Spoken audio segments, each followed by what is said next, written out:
Si, il y en a une qui sort tout le temps, c'est Motherfucker. Bah oui. Parce que les Motherfuckers, il en tout le temps. dans tous les films. C'est quoi en français alors? Je ne connais pas la traduction. Bah,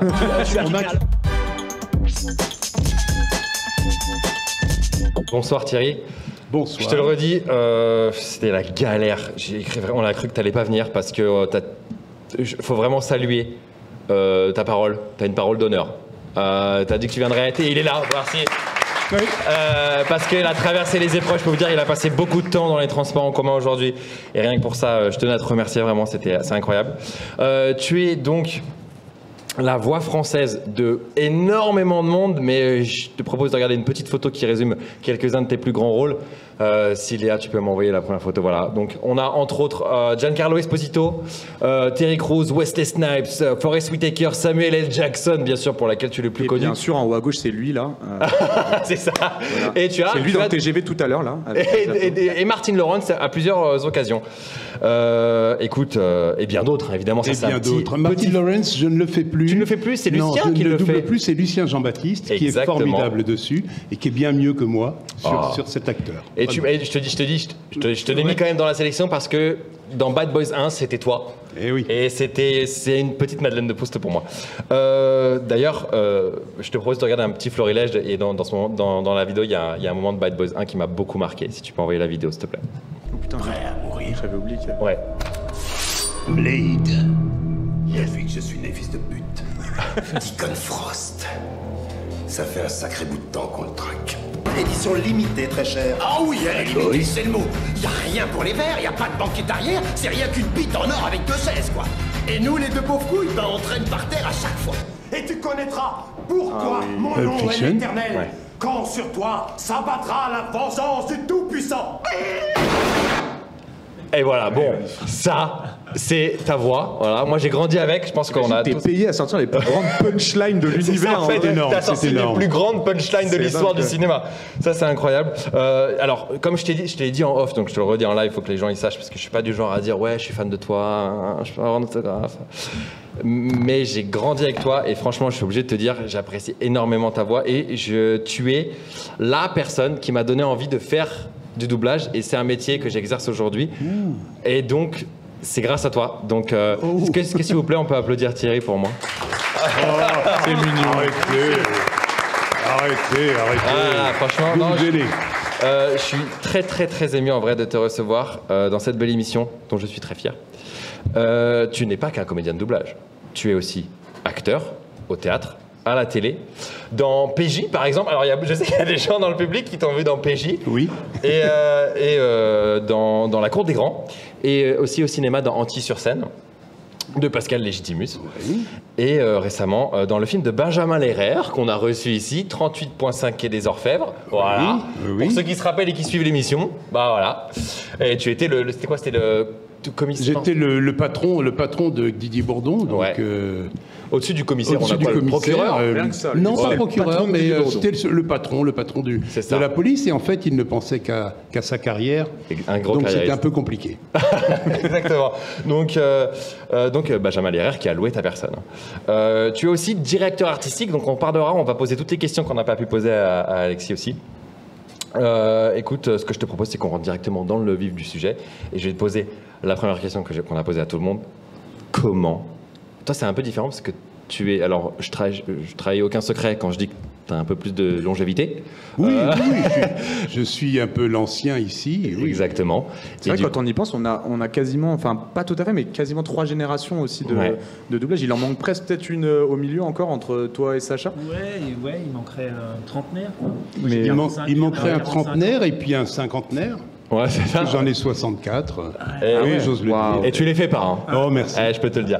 Et du coup, c'est beau. Comment t'es rentré dans ce milieu-là? Parce que c'était encore une autre époque pour toi. Dans le doublage. Ouais, dans le doublage.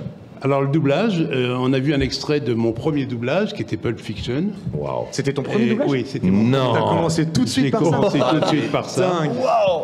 J'avoue que ça n'était pas simple. Je rentrais chez moi le soir, je pleurais parce que ouais. je ne comprenais pas ce qu'on me demandait, je ne comprenais pas ce qu'on me disait. Ah ouais, c'est vrai que c'est un Je- ovni le film à l'époque. Ouais. Et puis c'est très compliqué. Le doublage, c'est pas du tout c'est un art compliqué. qui paraît simple. Là, on s'est amusé un petit peu, mais ça n'est pas si simple que ça.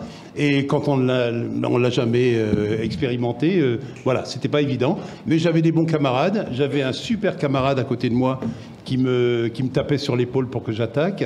Il s'appelait Michel Vignier. Il s'appelle toujours Michel Vignier. C'est lui qui faisait Travolta.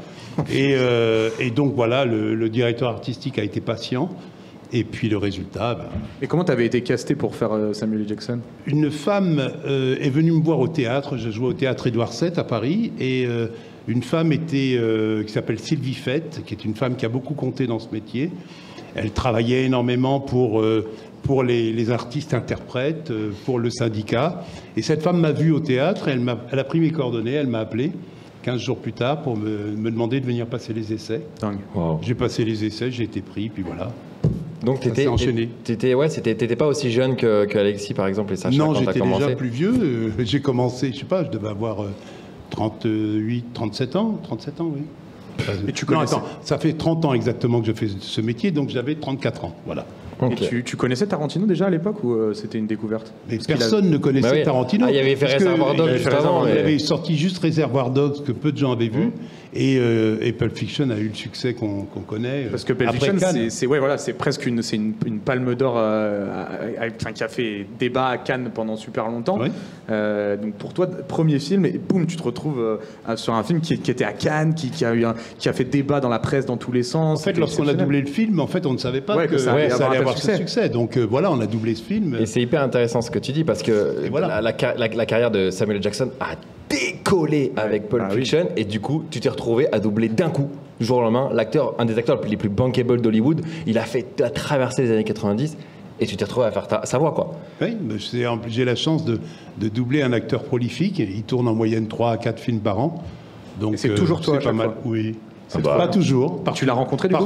Parfois il arrive que je ne le fasse pas, pour différentes raisons, mais je l'ai fait tout le temps, quasiment tout le temps. Il y a 3 films où Il sait qui tu es ? Vous êtes rencontrés ? Il sait qui je suis. Wow. Il sait qui je suis. Ça c'est incroyable. Pour l'anecdote, d'abord, est-ce que je l'ai rencontré ? Oui, on s'est rencontrés il y a 30 ans, il y a 29 ans au Planet Hollywood. On a passé une soirée ensemble, à échanger... Voilà, ça c'était magique. Et il sait qui je suis parce que pour son anniversaire, il a été invité à un talk show aux États-Unis et il y avait le présentateur montrait les photos des acteurs qu'il doublait en Europe. Et il a dit, I know him. On s'est rencontrés. Hey. Voilà. Donc c'était assez cool. Et t'es validé, ça lui a plu, il connaît ta voix. Oui, il connaît ma voix. Ça c'est dingue. T'as une réplique préférée de Samuel L. Jackson ou... Non, parce qu'en fait, tu sais, les répliques, on ne les apprend pas. Ouais. On les joue. Mais on ne les apprend pas. Alors, il y en a une qui sort tout le temps, c'est Motherfucker. Bah oui. Parce que les Motherfuckers, il en tout le temps. Dans tous les films. C'est quoi en français, alors je ne connais pas la traduction. Alors, si tu veux, dans Blade Trinity, avec Dominique Purcell, l'extrait qu'on a vu, quand Blade dit « I was born ready, motherfucker », tu dis « fils de pute ». Donc voilà, on peut dire « fils de pute ».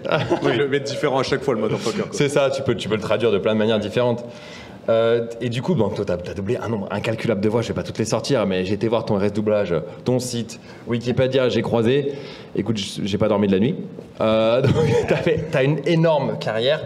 Et la question que je voulais te poser, c'est comment tu te prépares et comment tu switches entre les personnages ? Parce que, est-ce que ça t'arrive de faire des journées où tu fais plusieurs projets différents ?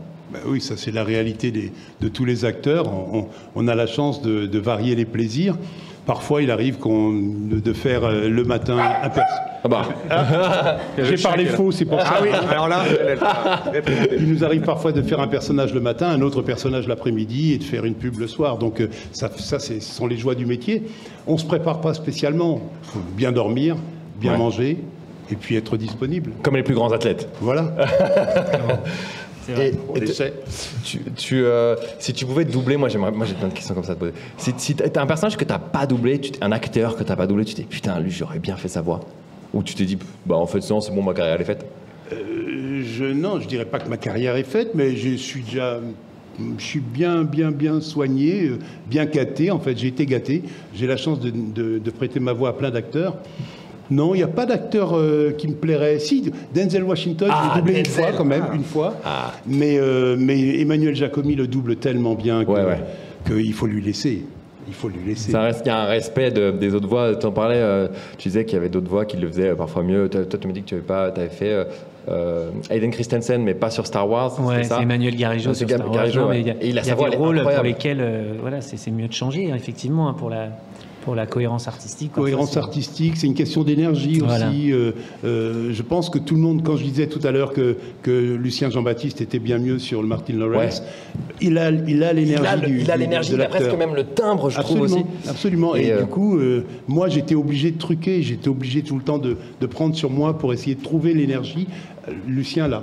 Et c'est un truc que je trouve qu'on a un peu perdu. Je pense que c'est en train de revenir parce qu'il y a un bel engouement pour le doublage, je pense grâce aux réseaux sociaux, etc. On avait un petit peu perdu il y a quelques années l'envie de bien faire dans la direction artistique, et c'est pour ça que j'ai envie de parler aussi de ton métier de directeur artistique.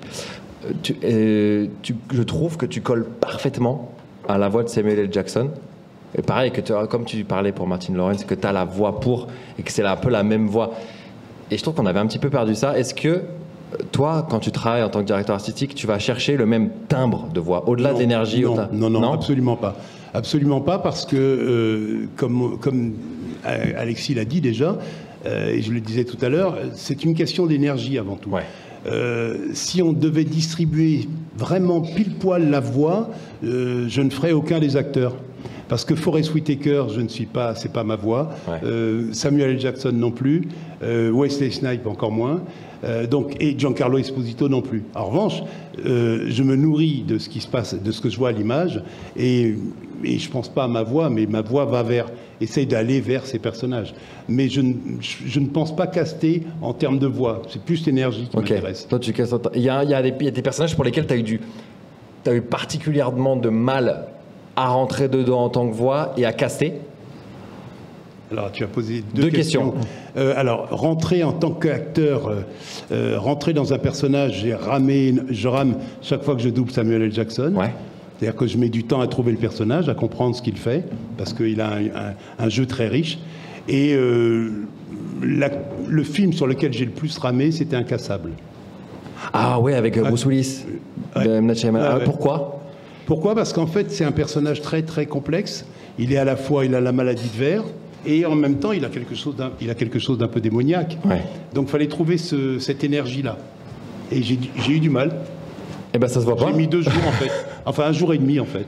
À trouver, ouais. Et tu galères quand tu rentres en casting, quand ton métier, directeur artistique, on en a parlé tout à l'heure, c'est tu t'occupes. Est-ce que tu peux un peu repréciser ce que c'est, peut-être pour les gens qui nous rejoignent, est-ce que c'est directeur artistique? Directeur artistique, on a la chance de nous confier un projet, et puis on essaie de l'amener à bien et de rendre le projet en français, en étant le plus cohérent possible, en essayant de ne pas trahir ce qui a été fait dans l'original, et puis en essayant de guider, d'accompagner, parce que c'est ça notre rôle. Notre rôle, c'est d'accompagner les acteurs, en fait. Tu as été DA sur quoi, toi ? Sur un certain nombre de séries et de films. Ok. Long comme le bras, vas-y.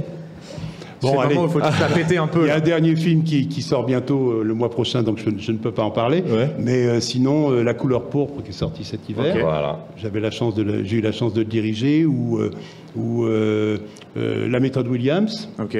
Ou bien plein d'autres films. D'accord. Films, cinéma, télé. Et en général, dans ces cas-là, est-ce qu'on t'appelle à chaque fois, ou par exemple, il y a une boîte de production typique? Je sais qu'en France, il y a Dubbing Brothers, il y a des boîtes qui sont très connues.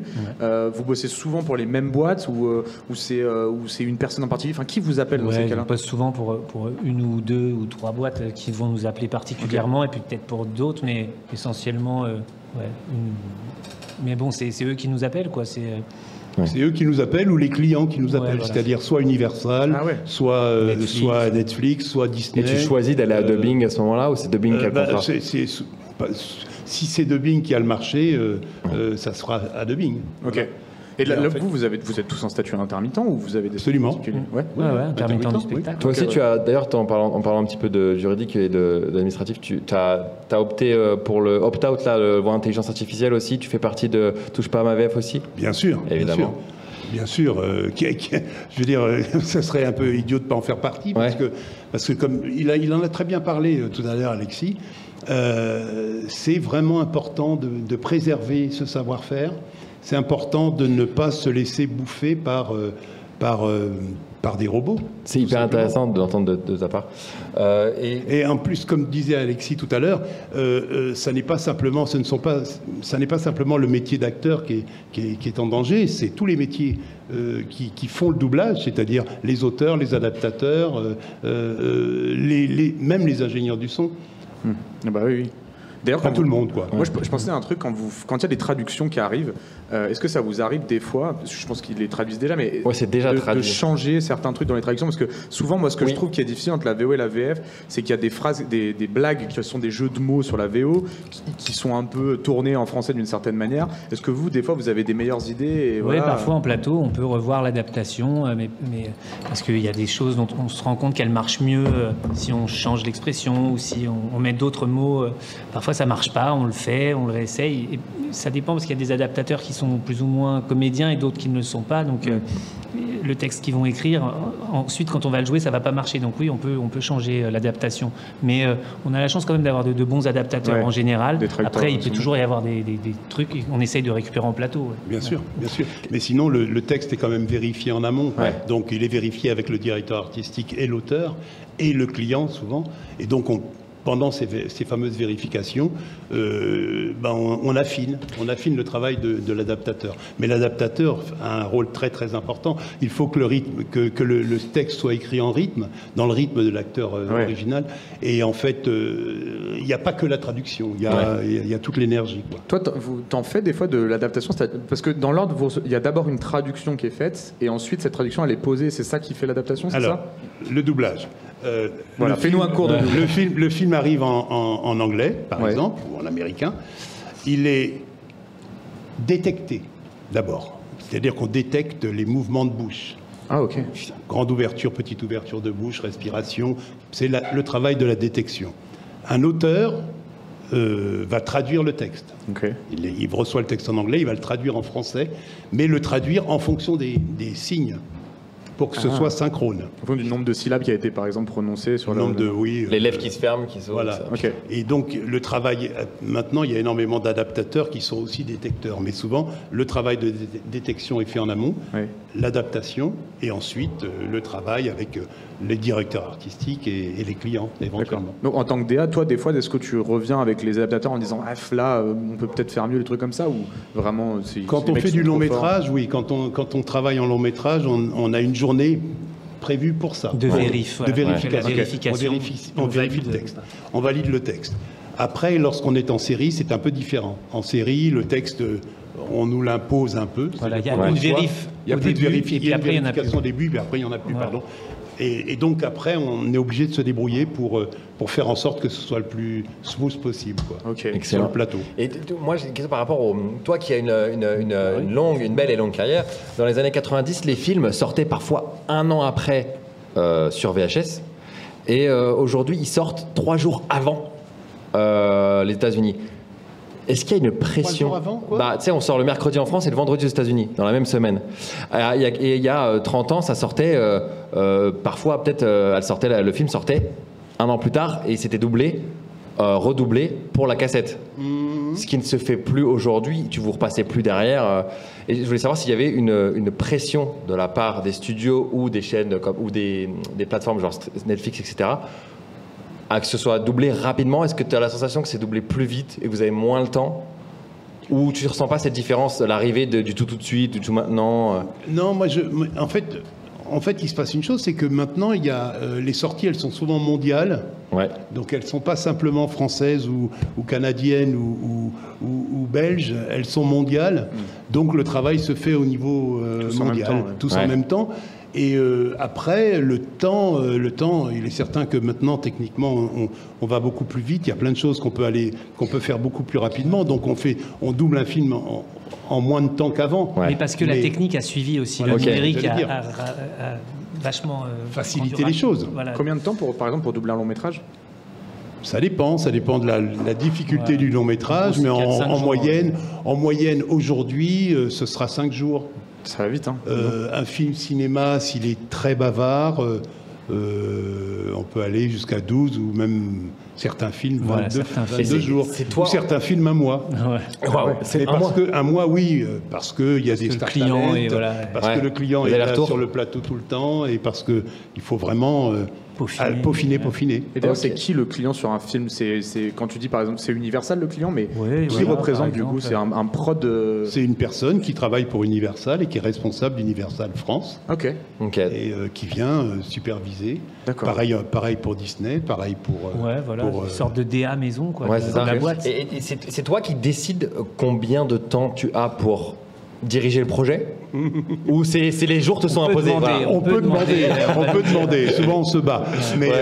Mais en fait, on a la chance quand même de travailler avec moi, j'ai la chance de travailler avec des gens un peu intelligents qui sont. J'ai pas cette chance. C'est pas toujours le cas. Non mais et qui peuvent entendre si on leur dit voilà, il me faut un peu plus de temps parce qu'en fait on subit malheureusement le problème le diktat de l'argent. Donc oui, il faut faire ça en tant de temps, ça coûtera moins cher et ça nous rapportera plus. Mais si on va discuter avec les patrons ou avec les clients et on leur dit, voilà, il nous faut beaucoup plus de temps parce que c'est compliqué, on obtient le temps. Des choses où on sait que pour que ce soit de la qualité, il va nous falloir un jour de plus ou 2 jours de plus. Moi, je demande souvent, c'est quand il y a des enfants sur mes directions artistiques et j'envisage le travail avec les enfants, il faut que ça reste ludique et que ce soit pas comme un adulte où parfois tu peux dire bon allez on enchaîne, là on se concentre. Quand c'est des enfants, faut prendre plus le temps et tout. Donc là tu vas chercher plus de temps pour que ce soit plus agréable. Donc ça se négocie, mais toujours dans l'intérêt du projet, les gens sont bienveillants. Oui, c'est pas pour gratter un jour, on peut pas faire ça, tu vois. Et toi, est-ce que tu as été fan des fois de certains des projets que tu as fait? Parce que moi je me dis à chaque fois, ce qui est trop bien, quand vous doublez par exemple des séries, je sais pas, moi j'imagine, je suis en train de doubler Game of Thrones, il y a la saison 8 qui est pas sortie, tu doubles, tu découvres avant tout le monde. Du coup en plus vous avez des NDA, donc des non-disclosure agreements, des clauses de confidentialité. Qui vous disent que vous n'avez pas le droit d'en parler. Est-ce que ça vous est arrivé de tomber sur des projets dont vous étiez genre fan et de découvrir avant tout le monde, de se dire ah c'est trop ouf, en plus je peux pas en parler, ce genre de choses? Ça arrive. Et du coup tu peux pas en parler. C'est peut-être même en cours. Oui, c'est peut-être même en cours. Les choses très. Mais bon, voilà. Mais ouais, on fait ça depuis. C'est une partie de notre métier. Attention, parce que souvent on peut participer à une œuvre, mais on ne la voit pas dans la totalité. Hein. On ne voit que les scènes, ton morceau à toi. les scènes que l'on fait et que l'on joue. Donc des fois tu découvres ton travail après. Ah ouais. Dans l'ensemble. Ah oui, ils vous autorisent pas à regarder l'intégralité. Ça peut arriver pour des gros trucs. Si tu as le rôle principal et que c'est un très gros film, il y a parfois une projection avant, mais sinon non. Tu te regardes, tu te surprends des fois à regarder la télé et te dire ah putain c'est ma voix. Oui. J'ai fait ça. Parfois, je suis dans la cuisine et puis j'entends un truc, je me dis tiens, ça me dit quelque chose. Ah oui, c'est moi. C'est pas mal. Les trucs qu'on a fait, des trucs qu'on a fait il y a longtemps. Les Ghost Whisperers, les Lucifer, tous ces trucs-là. On a tous fait des guests, tous. Les trucs où il y a des rediffusions à l'infini. Qu'on oublie parce que c'est un guest dans un épisode d'une saison et tu t'entends. C'était pas mal ça. C'est marrant. Puis parfois, c'est pas écoutable. Oh non, oui, oh là, j'ai fait ça moi. J'étais jeune. Comment ta carrière de comédien de doublage influe-t-elle sur ton jeu? Parce que tu as quand même fait pas mal de TV aussi. Il y a des subtilités entre le jeu de comédien de doublage et l'acteur face caméra au théâtre? Alors, moi, je considère que ce métier est merveilleux parce qu'on peut diversifier vachement les plaisirs.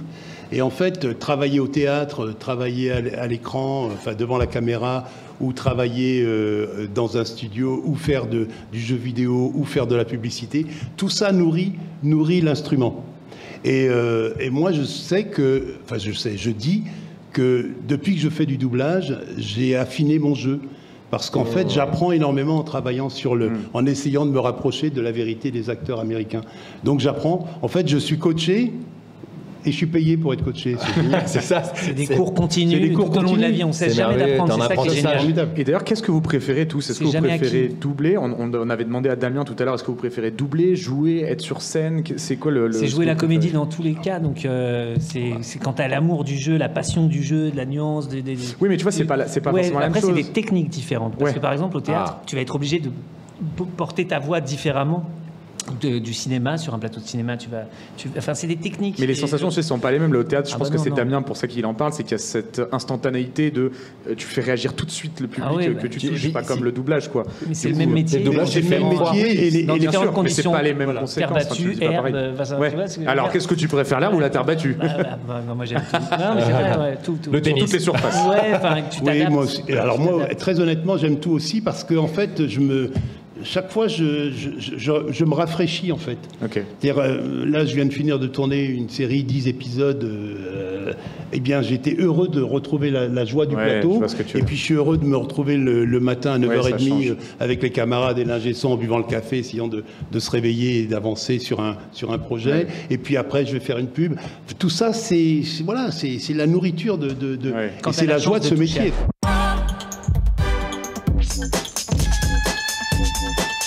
Vous voulez une chronique? C'est mardi. C'est mardi.